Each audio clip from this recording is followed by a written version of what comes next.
the part of you that loves the thing you love the most in the world, that is the best part of you, right?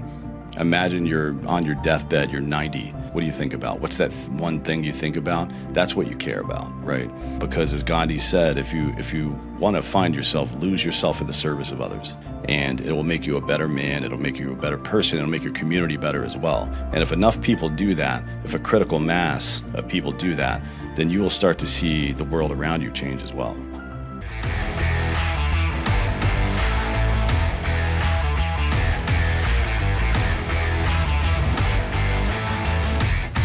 Dan, what's up, brother? So great to see you. Thanks for joining me on the podcast. Sure. How's it going? It's going good. It's going good. We talked a little bit offline or before we hit record on this. Man, I was thinking this has been a long time in the works. Even just trying to schedule, which is on me, was proving to be a bit of a challenge. Yeah, you know how it is. I mean, look, it's also the holiday season, which apparently now we've all resigned ourselves to let it expand over the course of 3 months instead of just one, but whatever, what are you going to do? It's true. It's like the holiday season is just winter. It's no longer Christmas or Thanksgiving. And I remember when I was doing financial planning stuff, I would try to schedule meetings all year round, including the week of Christmas and before and New Year's. And I just learned that 2 weeks is just a waste of time. So eventually, like you said, I resigned to it and just took the time off like everybody else was doing. And it was a whole lot less stressful for me. Yeah, I mean, we usually take the week of Christmas until after the week of New Year's off, typically, just to give our guys. I mean, we have a pretty high op tempo here, so we give our guys some time off. I go find something to do. I can't be still for too long. But yeah, they I don't know what they do actually. I don't ask. It's none of my business. But yeah, it is consuming, I guess. And then when you're in media, probably more so because you're just talking about stuff all the time. I think one of our issues this isn't the issue itself, but it's one of the things that causes these issues, that there isn't 24 hours worth of news. You know what I mean? Yeah. But we've got like 6 separate 24-hour news channels. So they just make stuff up, right? It's like, oh, what they just wildly speculate. And I don't think the average media consumer has the time or is read in enough to know the difference between somebody speculating and somebody giving their educated opinion. And, those are close to the same thing. It's neither one of them are the facts. But an educated opinion from a so-called expert is something that a lot of people do take seriously, right? Yeah, they take it as fact. Cause a lot of problems. Yeah, cause a lot of problems. Well, it is interesting. I get the occasional, I'll share something on Instagram and I get the occasional comment of, well, that's just your opinion. Well, yeah, of course it's my opinion. Do I need to preface every thought I have with, this is just my opinion? But apparently I need to do that because so many people, to your point, cannot differentiate between an opinion and factual truth. Yeah, I can't see, people on Twitter, X, whatever you want to call it, that have opinions are my own in their bio. It's like, yeah, that's what an opinion is, you fucking dummy. The hell are you talking about? That's what this is for. Oh, my God. I mean, I guess that's just a function of people having real jobs and not wanting to get fired or whatever. But, nobody thinks that Dave, the grocery bagger from Walmart, is speaking on behalf of Walmart corporate. I don't think anybody's making that leap, probably, right? I mean, I don't think that, but I would be willing to bet that a person is willing to make that leap if it means that they can punish that person for wrongthink. Sure, yeah. I mean, there's it's the inverse of kind of what you're taught in debating. I don't know if you did this in high school, but when I was in high school, middle and high school, we had something called Lincoln Douglas debates, right? And the purpose of that was to pit two groups against each other. And it didn't matter what the topic was. You had to choose. You didn't choose which side you were going to defend. You were handed an assignment, right? Like, defend this action or defend this policy. Not based on your opinion, but go steel man this argument, essentially is what it is, right? And it's a very good exercise. And it's based on, it's based on and meant to help people understand and evolve this thing called the principle of charity, which is this idea from, I can't remember the guy's name, but he was a first century Jewish historian, right? And he wrote about philosophy and stuff as well. I think he was if I'm not mistaken, he was a writer in Rome. But he like you should take people at the best possible meaning first until they prove they can't be trusted, right? So if somebody says something and your immediate response is, so what you're saying is, followed by the worst possible interpretation of that, you're an asshole. And you're not debating in good faith. You're just, this is why people get, further and further entrenched in their own positions and lose all sensibility. You know what I mean? They become very, I don't know if myopic is the right word, but they certainly can't see beyond their own bias at that point, which is a problem, right? You shouldn't be defending. You shouldn't be defending things that are not correct. What sense does that make? You know what I mean? And it boils over into our politics a lot, especially with how tribal things have become. Whether you're a Trump fan or not a Trump fan and you're Republican, or whether you're a Democrat and you're a fan of this person or that person, when you hitch your wagon to somebody like that, you end up having to defend indefensible positions, right? Like if you're a MAGA person and somebody says, well, I don't like the fact that Trump, how he handled COVID stuff. I don't like how he banned bump stocks and blah, blah, blah. Like these are violations of our rights. And they'll defend that. Like, well, you're just a neocon or just that. Like, no, right, dude, my Bible, insofar as politics goes, is the Constitution. You know what I mean? I don't care about these individual personalities, and neither should you, right? I mean, your loyalty to a politician or a political party should extend just as far as their loyalty to the Constitution does, and no further. Yeah, I agree. I was actually going to bring that up because you had mentioned that on X just the other day. But yeah, I do like that principle of charity. I hate, for example, when people play like devil's advocate. They don't believe anything. They just want to stir shit up. It's like, what are you doing? Like, why are you doing that? Or another one that I often see is judging motives.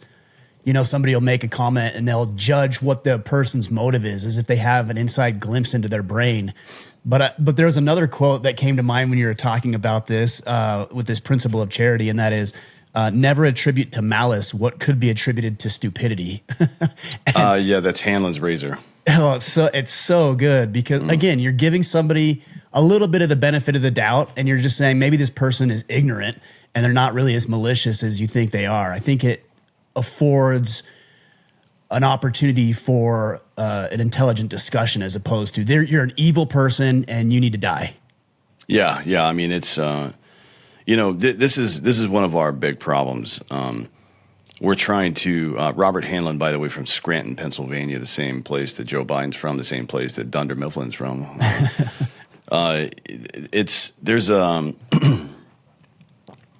There's a problem we have now where I guess it's just part of this microwave culture where we want to know things, but we don't want to understand them, right? Like we have no tolerance to do the work required to understand things. We'll take a pill to lose weight instead of just exercising and eating good food.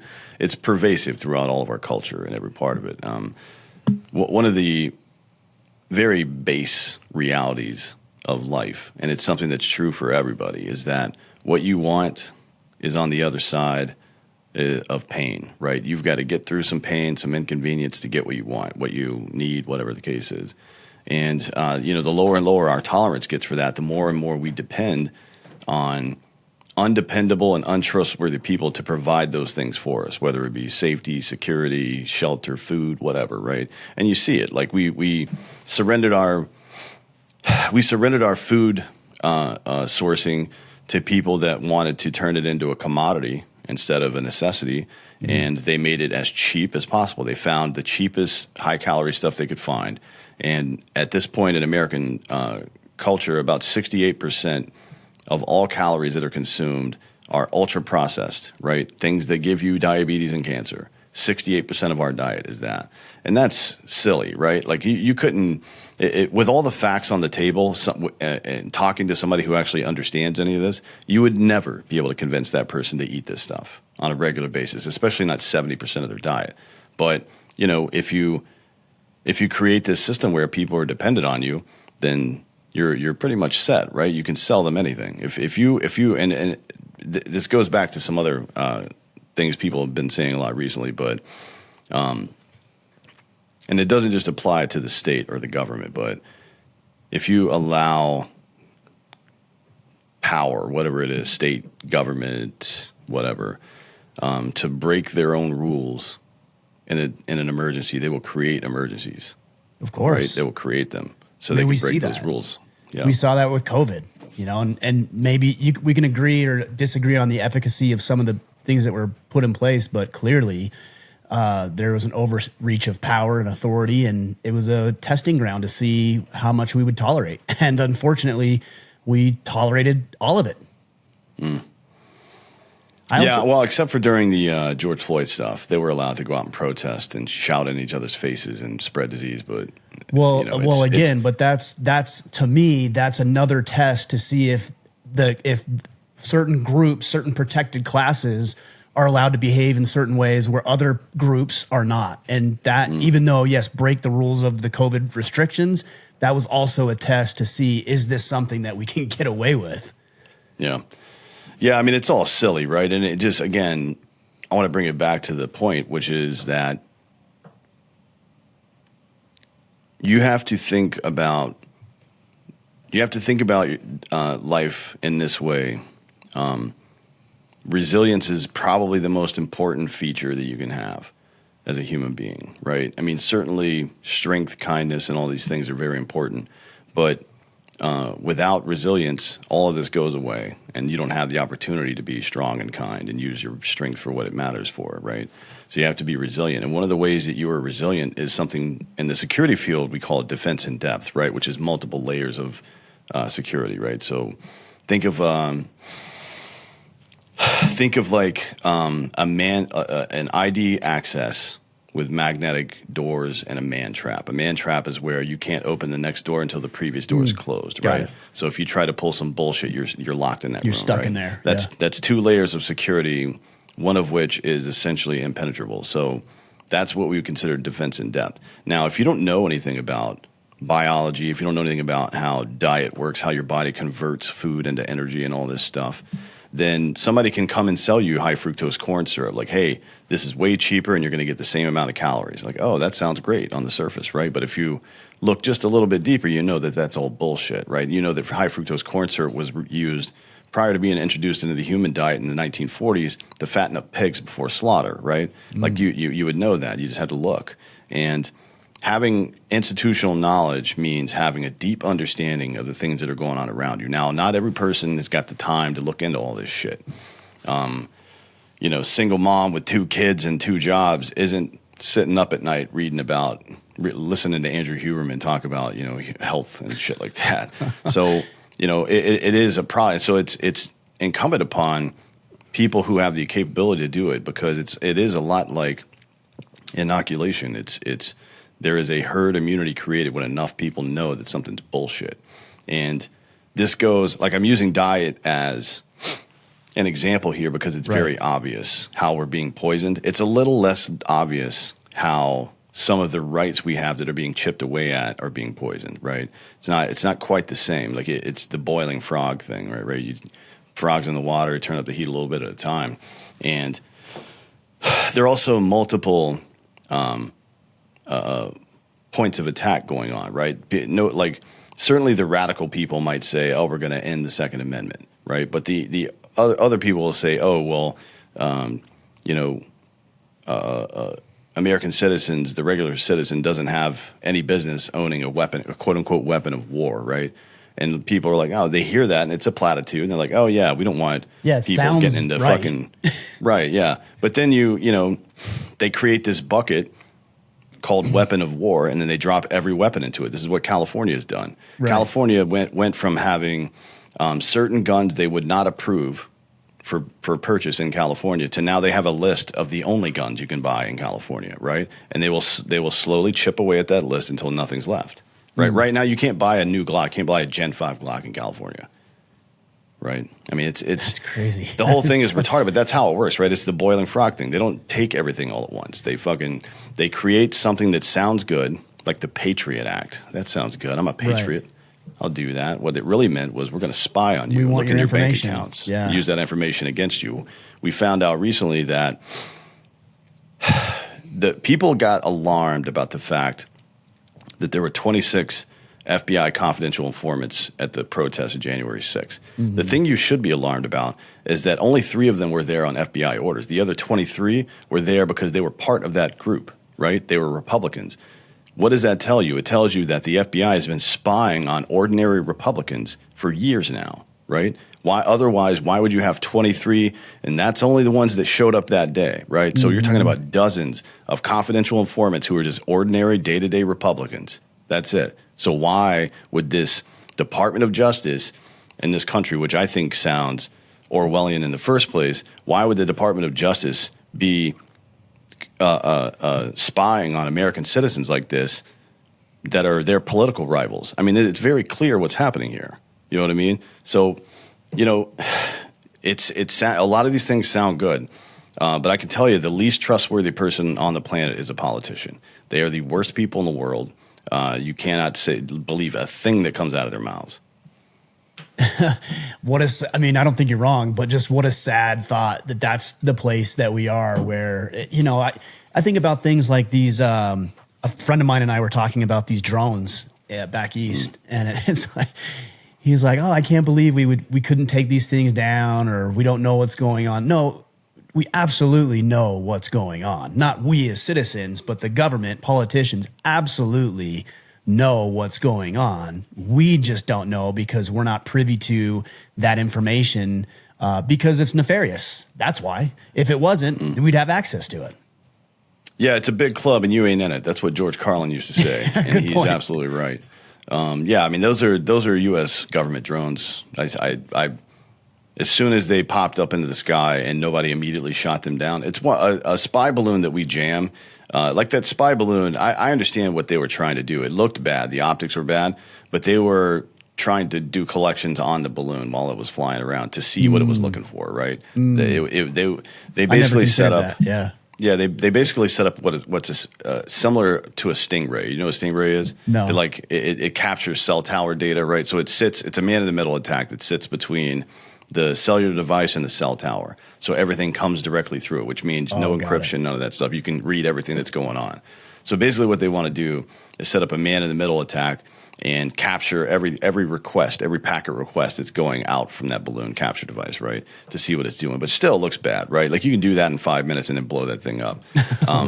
As soon as the drones were up for more than a couple of hours and nobody did anything about it, it became very obvious that it's the government, right? So the question then is, what the hell were they doing? Yeah, for what? Look, you know, the government lies about everything, so you can't trust them. But they could have done a better job at like, hey, we're doing something. It's a training thing. Like, and people would have been like, oh, that's weird. You know, it's a lot of folks on the fringe side would have been like, oh, that's like Jade Helm. Jade Helm was no big deal, by the way. It was like police getting trained by the federal government to respond to like terrorist shit. You know what I mean? It wasn't that big a deal.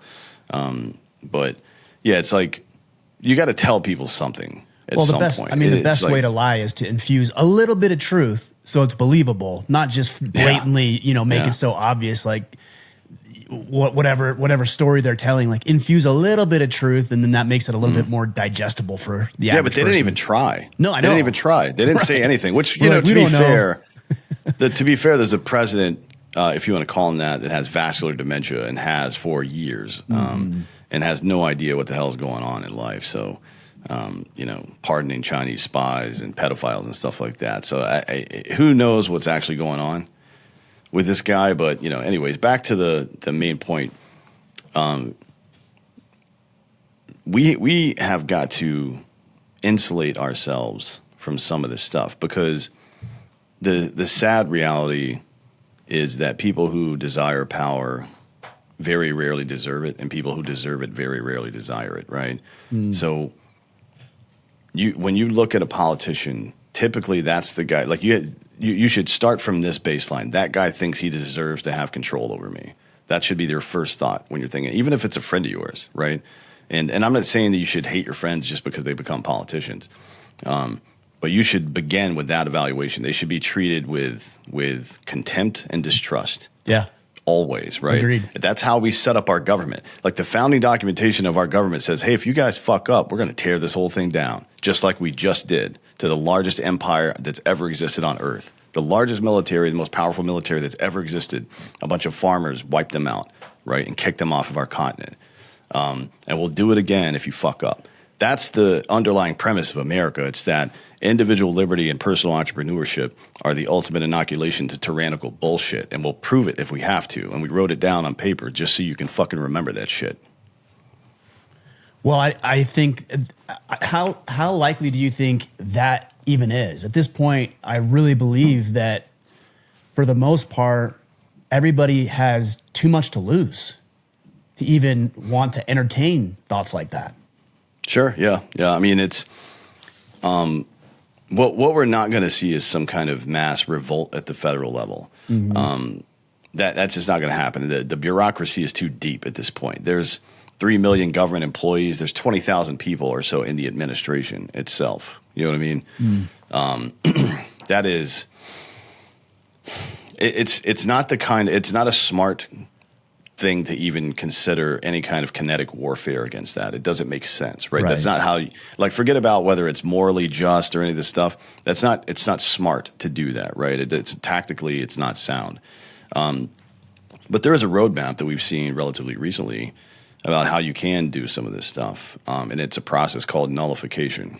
So nullification is when primarily, the best example is when a state tells the federal government to go fuck itself, which Texas has been doing quite a bit recently with the border security stuff.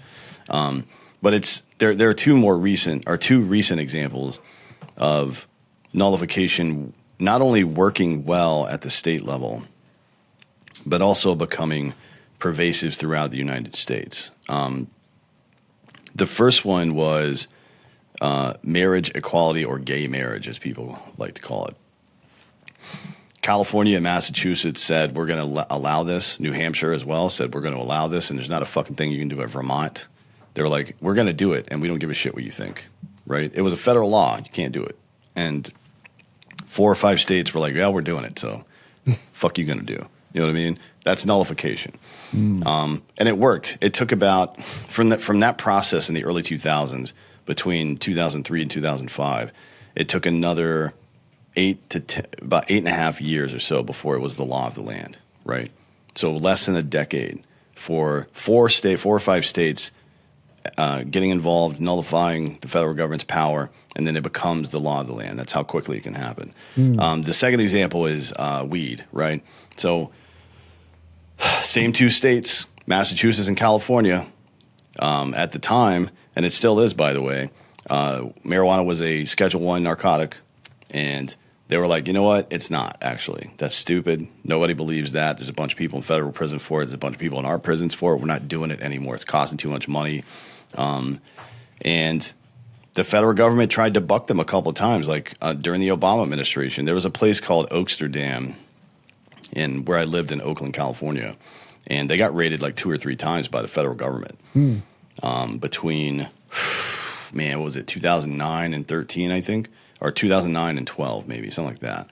And then after that, the public response was so like, fuck you, this is stupid, that the Obama administration literally said, we're no longer going to I think it was in 2014. They were like, we're no longer going to prosecute marijuana crimes. Right. Like, we don't care about that anymore. That took like 3 years, right? For that to happen. So it's like, we know the roadmap for this. So how do we apply that strategy to some of this other stuff? I mean, it gets complicated, right? Because especially if you're in a what's considered to be a welfare state, or a state that takes in more federal dollars than it puts out. I think that could be overcome by MOUs, but a state like Texas, for example, that spends way more money, gives way more money to the federal government than we take from the federal government, and we also have a $64 billion surplus right now. We can just tell the government, like, hey, we're not paying any more of your taxes. Fuck you. Until you stop sending our money to Israel and Ukraine. Like, just draw some hard line in the sand. It doesn't have to be everywhere all at once. It could be like, hey, you pass federal legislation to stop people from cutting kids' dicks off. Otherwise, you're not getting another fucking dime from me. Yeah, right. And, you know, I mean, it's strategically speaking, you should pick something that most people agree on. Like, we don't want to fucking do that anymore. We're not paying for it. And the federal government will bend. I'm telling you, like they don't, as much as dumb as it would be for, the citizenry to rise up or whatever these fantasies people have about civil war or whatever against the government, as dumb as that would be, it would be even dumber for a country with 450 to 500 million guns in the hands of about 15 million GWAT veterans to start sending troops in and fucking with states because they don't agree with some kind of policy. It's not going to happen, man. The states will not, or the federal government will not do that. They will not, because here's what they can't abide. They can't send an active duty unit somewhere to do something and have half of that unit leave and go join the other side, which is exactly what would happen. Probably more than half, but I'm just saying for the sake of argument. They can't do that because the federal government's power is like Tinkerbell. It only exists because we believe it does. They don't have any actual power. It's just a bunch of assholes in suits, right? So as soon as the curtain gets pulled back and everybody sees Oz standing behind it, manipulating the controls, they're like, oh, we're not fucking doing this anymore, right? And I don't think that would be good for the country either, right? What's good for the country is incremental change. You know what I mean? Like too much change all at one time causes a lot of problems. And we saw that in the late part of the 19th century after the 14th Amendment, 13th and 14th Amendments, frees the slaves, gives everybody the same rights and blah, blah, blah. It would have it was going to take a massive effort. We called it Reconstruction, right? It was going to take a massive effort to get our country back to where it needed to be, and it was going to take time to do it. Now, I'm not saying we shouldn't have done those things. Obviously, it was the right thing to do, and it should have happened quite a bit sooner. But we have to understand that just pulling the rug out from under institutional power creates a vacuum. It creates a massive vacuum, and it will create as many problems as it solves, right? Again, that is not to say we should not do. Probably, yeah. Usually it happens like that. So it's not to say we shouldn't do it, but it should be done in a measured way, and it should also be done with the expectation that there's a lot of hard work ahead of us, right? Like we look back at our founders as heroes. You know what they weren't doing? They weren't sitting around on their iPads fucking on social media complaining about stuff. They were out in the streets fighting for what they believed in, right? And they suffered and they went through all the inconvenience and pain so their kids and their grandkids all the way up to you could live good lives. It's required again, right? Suspend any disbelief you have about your life going perfectly because it's not going to. We're in a very bad state right now. And look, it's manageable. Sorry, I just lost you for a minute there. Keep going. Oh, sorry. Suspend any disbelief you have about your life being easy and comfortable moving forward. Like if you want the freedoms that you now have, if you want the comfort that you now have, it's going to require some work. And that should have always been the expectation. We never would have gotten here in the first place if people would just recognize that basic fact that everything that you do that is meaningful in life will be in the service of other people and not yourself, right? That should be your go-to. Well, and we love to talk about rights as Americans. Like, that's my right, that's my right, that's my right. Rarely do we talk about the associated responsibility with it, and I think we live in an entitlement society that says, well, I have this right, I'm allowed to do this. Well, sure, but those rights need to be protected and preserved and maintained. Somebody else did that for us. It's now our turn to do it. But I do have a question. In theory, I agree with you. In practicality, I do as well. But I'm actually wondering, what does that practically look like for a guy that's got, a 50-hour work week and 4 kids and a wife? Like, what does the work actually look like for a person like that? Sure. I mean, you got to start low, right? And it's again, I'll reference this. The government is like Tinkerbell. Its power is derived from what men believe, right? Like if people stop having faith in government's power goes away. If the government shows up somewhere and nobody has their hand out, they have no power there, right? So I would begin with Maslow's hierarchy of needs. Start securing your own energy. Start securing your own housing and stuff like that. Like it's complicated with housing because of mortgages and how predatory they are these days. Yeah, the housing market in general. It's another example, just like interest rates and all this kind of stuff. Yeah. It's another example, just like food, that we've taken an absolute necessity and turned it into a commodity. And forget about the pharmaceutical industry and the food industry making money on keeping people sick for their whole lives. But housing does that they put people in a bind to keep them in debt for their whole lives, and on top of that, they turn it into a stock portfolio and trade on it, right? So they can make money off of your pain. It's like they're doubling down on being an asshole. But anyways, start low. Look at Maslow's hierarchy of needs. Where are you getting your food from? Which businesses are you patronizing? Are you giving more money to the companies that are in bed with the federal government, right? Like you can stop that now. And I would definitely encourage people to try to find, and it's getting easier and easier now.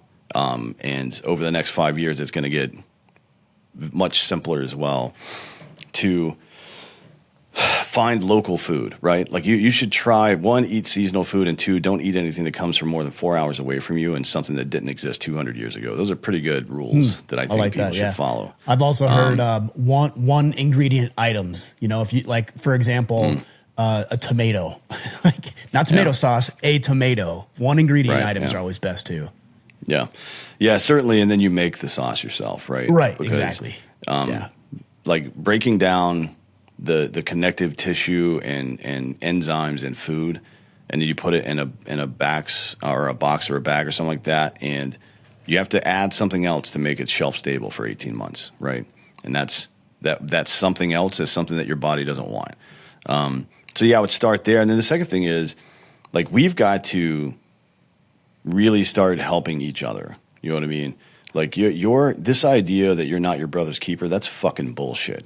You are your brother's keeper. That's why you are on this planet. You exist. Every meaningful thing you do in your life will be in the service of other people.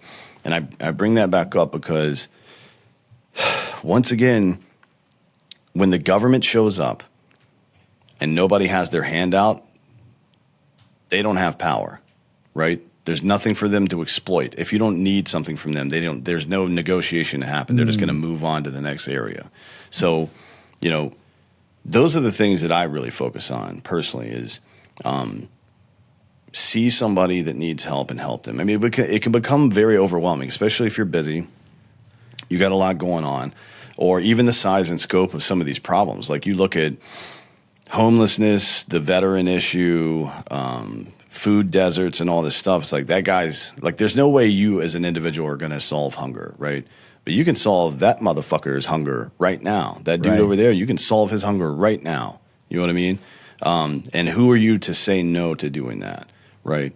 So it's like you've got to narrow your focus a little bit. You know, at the lower, I mean, if you think about it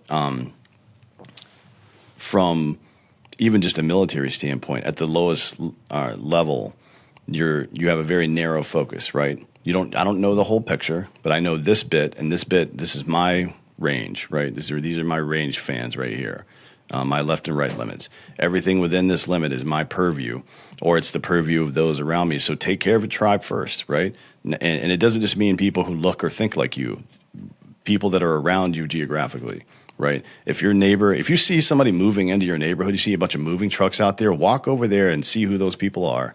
And say, hey, you guys want me to order you some food or something, or make you some food, because all their shit's packed up, right? Yeah. So make them some food. You know what I mean? And when somebody comes into your neighborhood trying to start some shit, now Steve down the street's got your back, right? And the more and more you do that, and it happens at the larger and larger levels, the more insulated we become from these motherfuckers who wants to come into our communities and tear us apart. And it's very contagious too. You know, when you start doing that, Steve down the street is going to be like, "Oh, it's a great neighborhood," and he's going to do that for Bill and Susan that live next door to him, right? So it just grows from there. What is your take on? You know, we were talking about politicians earlier. What is your take on men getting involved in local and city politics, city council, school board, things like that? Yeah, you should, man. You would be at very minimum. Go to the meetings and see how much power these people have over your day-to-day life, right?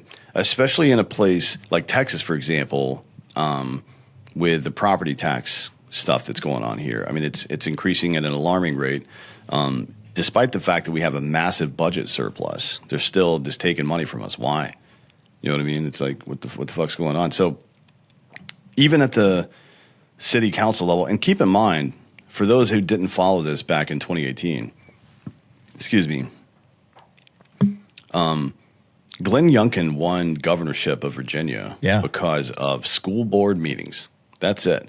Moms, particularly Catholic moms, who, by the way, were being spied on by the federal government, by the FBI, and labeled domestic terrorists. The terrorists. I mean, to be honest, to the Catholic child, their mom might be a domestic terrorist, but to all the rest of us, no, that's just a mom, right? Right. She may take her shoe off and hit you with it, but you'll be fine. There's no terrorism involved in that. But moms started going to these school board meetings like, hey, why are you telling my white child that they're evil just for being born? Why are you telling my child who is going through puberty that, like, hey, that confusion you have, that means you should cut your fucking genitals off? Why are you saying this shit to my kids, right? And Glenn Youngkin found that information, put it out in public, and said, hey, we can't tolerate this shit anymore. Right. And people agreed. And in a deep blue state, parts of Virginia are very rural, very red. Virginia, the entire northern swath of Virginia is all DC elites. That's who lives there, right? It is a solid blue state. And a 6'4" MAGA Republican went there and won that state, right? Big white dude that doesn't play into any of their bullshit. And then his lieutenant governor is Winsome Sears, who is a former Marine officer, right? Like, you have two very hardcore Republicans in charge of a state that is deep blue, because even people on the left were tired of that bullshit, right? So that's how much influence these small level or low level organizations can have over you and your family, right? You cannot allow them to, well, one, it's either eradicate the power, or two, it's to manage the power, right? You have to, one of my old first sergeants used to tell me that it isn't what you expect that happens, it's what you inspect that happens, right? Like, I guess you could say it more eloquently that sunlight's the best disinfectant. People are only going to fuck around if you're not paying attention. And we've stopped paying attention for a very long time. We had this idea, and to be honest, we're a victim of our own success. The social currency throughout most of this country, up to and including the greatest generation, was you're a good man, you're honorable, you take care of your family, you go out there and work hard, and that's what a good person is. And you have to be that kind of person for me to respect you. And my respect means something, because if I don't respect you, I'm not going to patronize your business. We're not going to hang out. You're not going to be accepted into our community. It's not that anymore. The boomer has completely fucked us up. I mean, it's if the greatest generation is the greatest, the boomers are the worst. They're the worst generation in American history because of what they did to this country, the inflation, the debt, all this stuff. But more so, I guess you could call it the human potential movement. I think that's what it was referred to in the early stages back in the 1960s. It's like everybody gets a trophy. There's no objective reality. They bought into this Michel Foucault fucking postmodernist bullshit, and it tore this country apart. And there's a lot of repairing that's going to have to happen now. And it does, it always starts. I don't know why this is news to us every time. It always starts at the lowest possible level. If you're a baseball player and your swing gets fucked up, you don't go do a home run derby to fix it, right? You go in the batting cage and hit off a tee. Right. You know what I mean? That you go back to the fundamentals and you learn the small parts and you put them all back together. And I'm glad you brought it up, because that is precisely what needs to happen. Yeah, I think another good example of this is, and I don't know all of the intricacies of it, but Matt Walsh with Daily Wire, as he began to expose what Vanderbilt was doing in their medical center with gender transitioning surgeries for minors. And all that he did was bring it to light, to expose it. And then now it's, sitting in the highest court of the land because an individual that worked for an organization decided to just shed some light and show people what was going on. So I really like what you said about exposing it to light is the best disinfectant. Yeah, I mean, satire has always been the best weapon against hypocrisy, right? One of the most famous stories ever written is The Emperor's New Clothes, right? I don't think you could find anybody that doesn't know this story, because they still talk. Ironically, they still talk about it to kids today in elementary school. But the lesson is, nobody would speak truth to power, and power ran rampant out of control to a ridiculous level, right? And obviously, this story satirizes it, but there is something about it's why stand-up comedy is so important, actually. Like, I don't want to pat these guys' backs any more than they're already patting their own backs, but they have done a great job. I mean, I think, you know, people like Rogan and some of these other guys and Dave Chappelle and a bunch of other ones, Hinchcliffe is a big one too, who have satirized all of the stupid shit that goes on, right? I mean, they're the modern William Shakespeare's. That's what Shakespeare did. I don't know how that guy, I talk about this all the time. I don't know how he survived, to be honest, because pretty much everything he did was subversive against the English crown, and somehow he was friends with everybody at court. You know what I mean? It's like, how are you really that stupid? Talented. You don't know. Yeah. He's like, you don't know he's talking about you right now. You're out of your fucking mind. But I guess they didn't. But yeah, that's it's super important. Is it Ricky Gervais's Oscar hosting or something where he just roasts everybody and he's like, that's you. I'm talking about you. And they're all laughing at themselves. Yeah. Yeah, it's wild. But I mean, it's super important too, because I guess for a lot of reasons. One is that is a very consumable type of content. Like, if somebody just stood up there and spoke the way I do, just monotone and like, these guys are assholes, there's a bunch of people that are going to agree with me, but it's not going to really motivate anybody to do anything in the masses, right? Like, my audience is pretty niche. It's mostly dudes that think like I do, or not think like I do, but dudes that receive information like this. Right. Sure. But the average person, if you can make it a thoughtful, comedic situation, then that really speaks to people. And the parable is a very old teaching device as well. I mean, there's a reason that Jesus spoke in parables, right? Is because he wanted, like, if I say stealing is bad, right? That is a maxim, and it's black and white. It's very clear. But if I give you an example, like a full story about theft, right? And what the underlying problem of it really is, right? That it's a violation of somebody's sovereignty as a human being. You know what I mean? Now you understand why it's wrong, and it's why I like to read the red parts in the Bible, though I'm not particularly religious myself.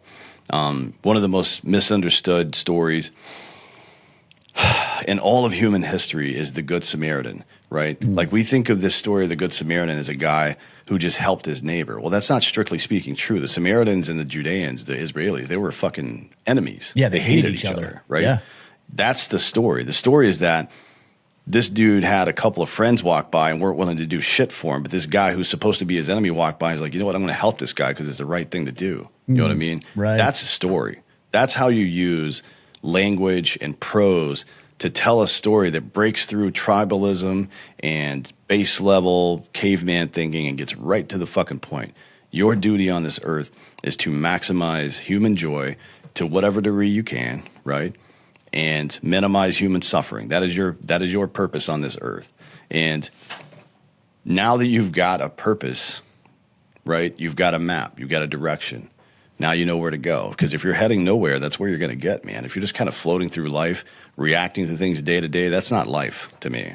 Like, that one of the primary things that creates and stimulates anxiety is not knowing, right? Not Definitely. knowing where the next meal is going to come from, sure. not knowing how your relationships are going to go, not knowing if you're going to get that promotion. All these things are what create anxiety in life. If you don't have a very clear and focused purpose in your life, all of your life will be bound by anxiety, always, right? And we wonder now why people are on SSRIs, why we have more suicides than we've ever had before, while people are depressed for no reason. That's why, because you aren't heading in the right direction. You are an Australian shepherd with no job to do. You're an Australian shepherd in a Lower East Side Manhattan 5-floor walk-up, right? Yeah. That's where you are. Like, you're out of place. You're not where you're supposed to be, and that's why you don't feel good. When it comes to finding that purpose, is it just, exploration, sure, but is it doing the right thing? You know, I was thinking about this a couple of weeks ago, maybe a couple of months ago. I was driving down the road, and I happened to go on this road that goes through some sand dunes in southern Utah, and I saw a guy, and he was stuck. His truck was stuck in there, and I drove by. I'm like, oh, that sucks. And I got probably 200 yards down the road. I'm like, what am I doing? Yeah. So I stopped and I turned around. I'm like, hey man, you need some help? And he's like, yeah, I do need some help. It's like, all right, cool. So I back the truck up, get the tow strap out, throw it on there, pull him right out, popped right out.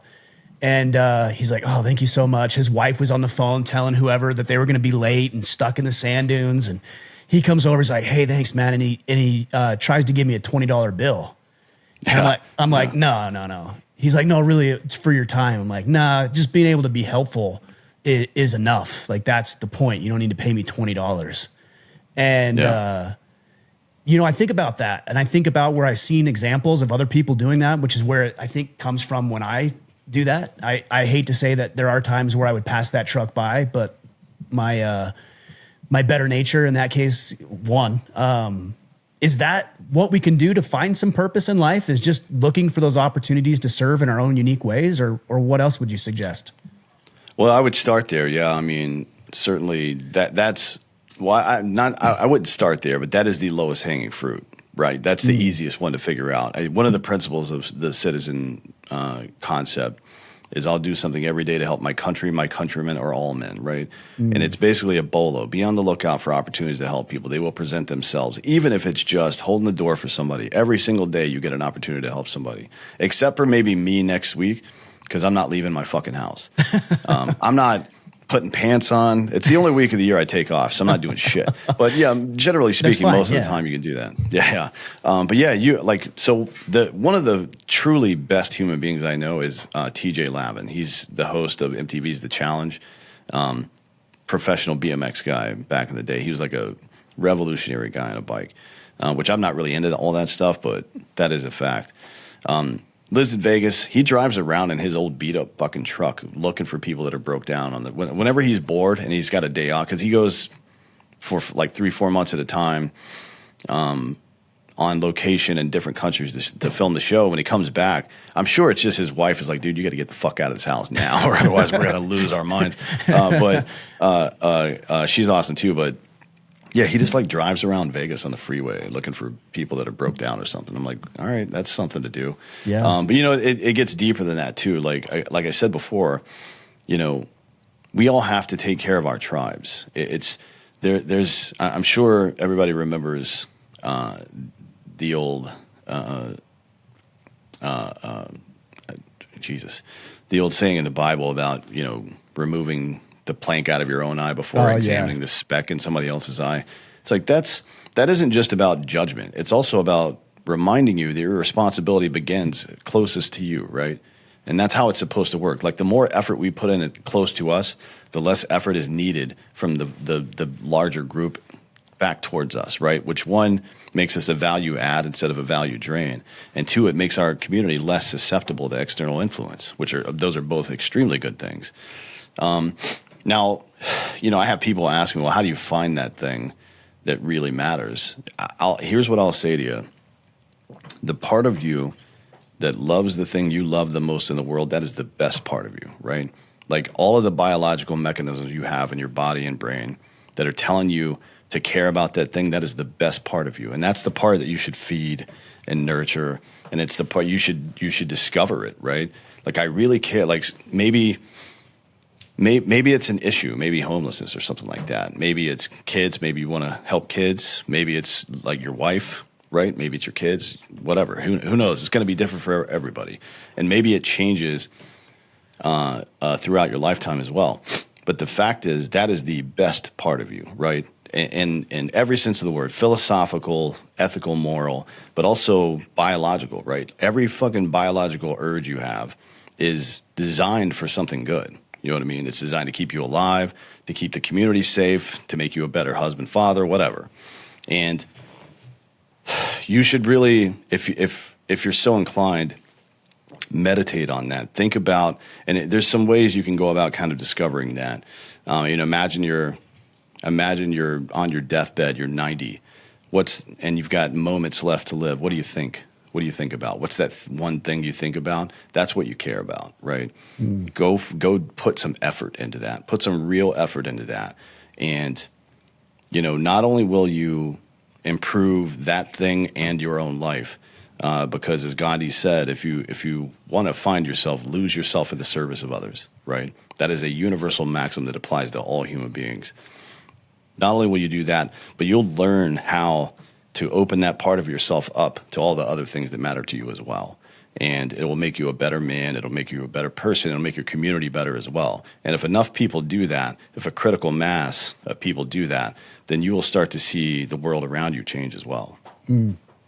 It's sad in a way because there's so many people that already have identified to some degree what that purpose might be, but the next breath is, but I can't, I don't have any time, I don't have any money, I have responsibilities, I can't because of this, I can't because of that. They've already identified it, and I actually think that's even more disparaging than not knowing what it is. Sure, yeah. I mean, it's like, look, there's nothing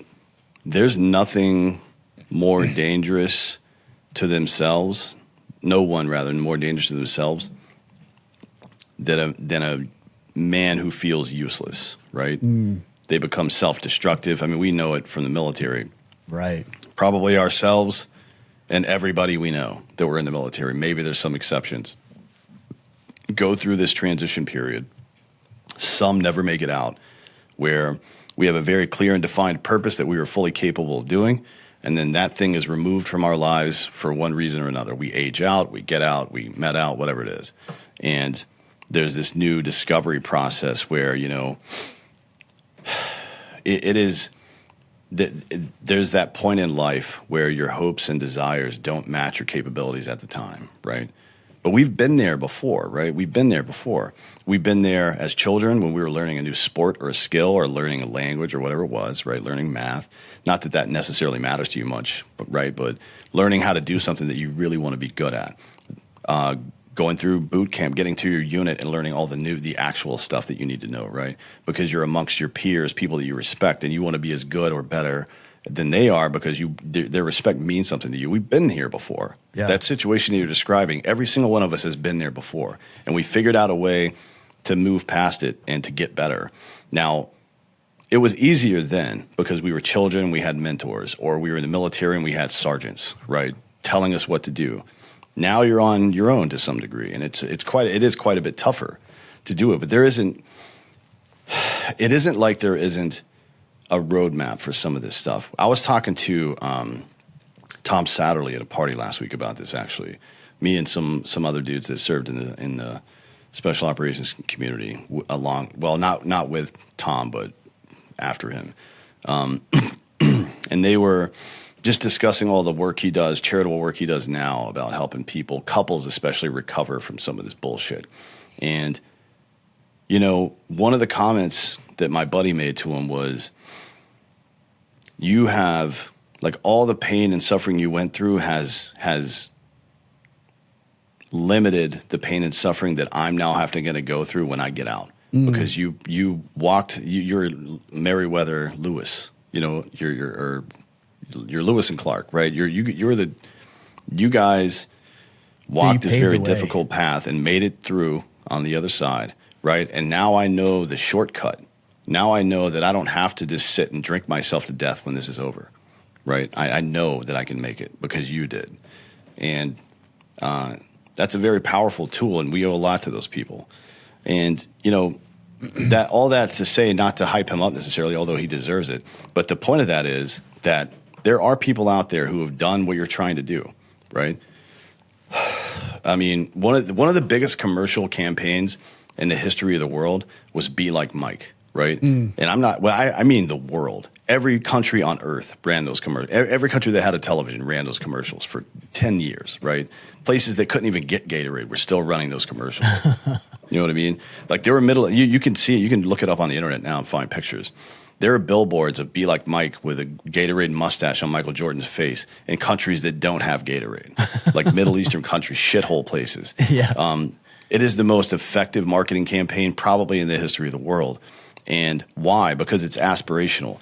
It says, this guy did it, so you can too, right? Mm-hmm. Yeah. And that's if you want to get back to the nitty gritty on this, that is the point of the story of Jesus. That is the entire point, right?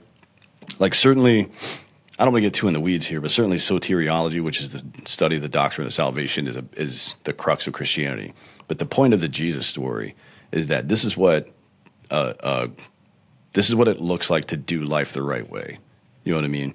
Like it's not always easy to know how to act in a certain situation, but this you know, whether you consider him God or not, but this dude, let's just say for the sake of argument, this deity chose to become a man, right? Just for the sake of the story, chose to become a man and live that life to show you how to do it. And a big part of it is aspirational marketing, right? I want to be like that. That matters to me, right? I want not for myself, because I saw the impact it had. And that's an important thing, right? It matters who our heroes are in culture. You know what I mean? When our heroes are people like like Jimmy Stewart, who, I don't know if the younger crowd knows this, but Miracle on 34th Street, Mr. Smith Goes to Washington, this guy who was one of the most successful actors in history, leaves acting 3 separate times to go to war for this country, retires as a lieutenant general in the Air Force after going to 3 different wars, or 3 different combat theaters, not wars. You know, Bob Feller, Joe DiMaggio, Ted Williams, people that left highly lucrative and successful athletic careers in the middle of their careers to go fight for this country. Those were our heroes. You know what I mean? Men. And what did it mean to be a hero? It meant to put aside your own bullshit and go sacrifice for the good of everybody else. Yeah. And now, who are our heroes? Right? If you ask a 15-year-old kid today who his hero is, it isn't somebody like it's a football it isn't, star. It isn't Tom. It isn't Tom Satterley. You know what I mean? Yeah. It should be, but it's not. So that's another thing that's our fault. You know what I mean? We stopped prioritizing that stuff. And again, I blame the boomers, man. I blame them for this. Well, I also think there's a responsibility for us to act heroically, right? And to actually be an example, because our kids are looking at us, other people are looking at us. When I coach my kids' sports, I've got other young kids on the team that, you know, maybe their dads aren't around or they don't have a good home life. And so it's my job to act that way.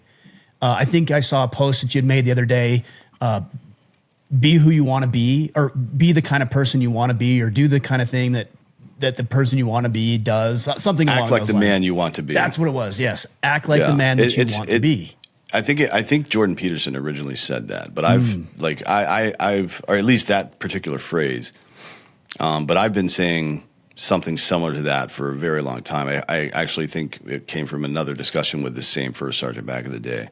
But if you build an archetype in your mind, and again, it's aspirational marketing, right? You build an archetype in your mind of the kind of man you want to be, and then you go out and do the things you think that man would do, right? It's what would Jesus do bracelet, if you remember that back in the day. Of course, yeah. In the 90s was about. It's like, if you a very concrete example is a mission statement for a company, right? Like every company has a mission statement. And for example, when I was at Black Rifle, the mission statement was, we serve coffee and culture to people who love America, right? And anybody, anywhere in the company, from the C-level all the way down to the lowest level employee, any decision you make, does it support that ethos? Because this is my underlying ethos. This is what I believe, is what I'm doing supporting what I believe. It's the same thing. A good man would do X, so in situation Y, I'm doing X. Because I want to be a good man. And that's what a good man is. A good man is somebody who takes the opportunities to do good for other people. That's what a good man is. And you can transform yourself, like, immediately by just doing. Nobody can make you do the wrong thing. Only you can make that decision. Nobody can make you quit. Only you can make that decision. And it's quite a bit easier, frankly, to do good, in my opinion, right?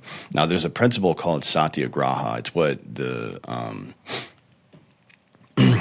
concept of passive resistance is based on. It's an old Hindu principle. And what it means is, it isn't just passive resistance. What it really means is that I'm going to do the right thing and accept whatever consequences may come. I'm doing it. I don't give a fuck what happens, right? You can arrest me. You can throw me in jail. You can kill me. I'm doing the right thing, and you can't fucking stop me, right? That's what it really means. The whole civil rights movement was based in that, right? And That's something that we desperately need to get back to. Like this idea of being canceled or fired or judged or any of this bullshit, indicted, having your stuff taken away. Fuck that, right?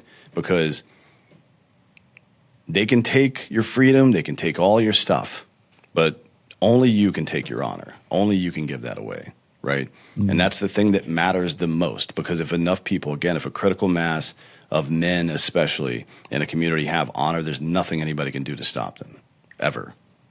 Yeah. Damn, that's powerful. I've been taking notes. You see my head down. I've been like feverishly taking notes over here, and I got a lot of notes for this one.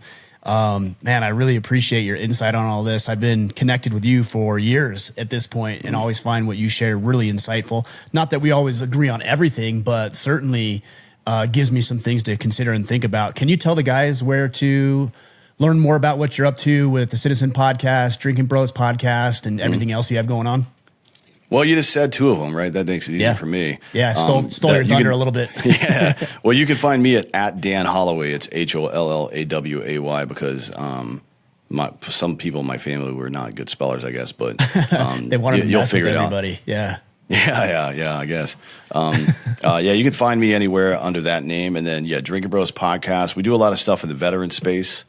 That's our main veteran and police, right? That's our main thing. And it's because we believe in the institutions that protect us. They're under attack in a meaningful way right now, right? Masculinity itself has been under attack for a while. And, the idea that we should capitulate to that, to be a gentler sort, is the dumbest shit I've ever heard in my life, right? Like, your job is to protect the herd, man, to protect the tribe. Don't get soft. It's not okay to do that. And in addition to that, stand up for the people that protect you, right? Like this Daniel Penny bullshit that happened in New York it's a national embarrassment. It's one of the most embarrassing things that's happened in this country in a very long time. It like truly made me feel humiliated for some amount of time. Fuck that. Stand up for what's right. Do the right thing. Nobody can stop you from doing the right thing. Only you can stop that. And then we also have Hard AF Seltzer. If you're in a state that has it, you can check on our website. It's 8%, so take it easy. And we like it. I like to have a beverage from time to time. And I don't know when's this going out. The next week. Okay. Yeah, well, so then Merry Christmas to everybody. Happy holidays. Happy Kwanzaa if you celebrate that. I don't know if anybody does, actually. I think they may have made that shit up. But, yeah, enjoy the holidays, man. Enjoy time with your family. It can be tumultuous for a lot of people, but it is a good opportunity to remember what matters in life. Like, take that opportunity, soak it in a little bit. Don't get too caught up in all the bullshit that's going on. Look those people in the face that matter to you and tell them. Because again, we are biologically wired to do that stuff. We let anxiety and fear and shit get in the way of doing it. But speak frankly to the people you care about, because their reaction to that is that's what you're going to be thinking about tomorrow at the gym, or when you're learning a new skill or something like that, to really motivate you. That's how human beings are created. Yeah, I love it, man. Powerful stuff. Thanks again for joining me. Yeah, man. Anytime.